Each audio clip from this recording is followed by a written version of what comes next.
ഇന്നത്തെ സുവിശേഷ പ്രതിഫലനം യേശുവിൻ്റെ ആദ്യ ശിഷ്യന്മാർ രക്ഷകനെ കണ്ടുമുട്ടുന്ന ഒരു സുപ്രധാന നിമിഷത്തിലേക്ക് നാം ക്ഷണിക്കപ്പെട്ടിരിക്കുന്നു. ലളിതമായ ഒരു ക്ഷണം ജീവിതത്തെ എന്നേക്കുമായി മാറ്റിമറിക്കുന്നതെങ്ങനെയെന്ന് ഇന്നത്തെ വചനഭാഗം മനോഹരമായി ചിത്രീകരിക്കുന്നു.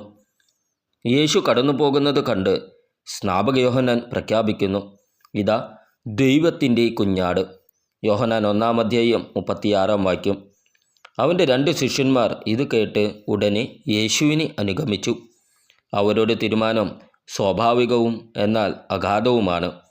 യേശു അവരെ ശ്രദ്ധിച്ച് നിങ്ങൾക്ക് എന്താണ് വേണ്ടത് എന്ന് ചോദിക്കുമ്പോൾ അവർ മറുപടി പറഞ്ഞു, റബ്ബി, നീ എവിടെയാണ് താമസിക്കുന്നത്?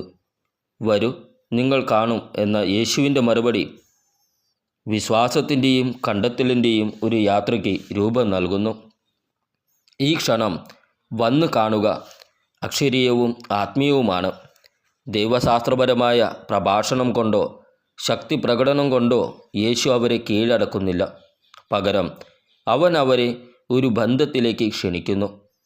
അവൻ അവരുടെ ജിജ്ഞാസയെ സ്വാഗതം ചെയ്യുകയും അവനെ വ്യക്തിപരമായി അനുഭവിക്കാൻ ഇടം നൽകുകയും ചെയ്യുന്നു. ഈ നിമിഷത്തിൽ നിന്ന് നമുക്ക് എന്ത് പഠിക്കാനാകും? 1. വിശ്വാസം ഒരു ആഗ്രഹത്തോടെ ആരംഭിക്കുന്നു. 2 ശിഷ്യന്മാരുടെയും ആദ്യത്തെ പ്രവൃത്തി യേശുവിനെ അനുഗമിക്കുക എന്നതാണ്.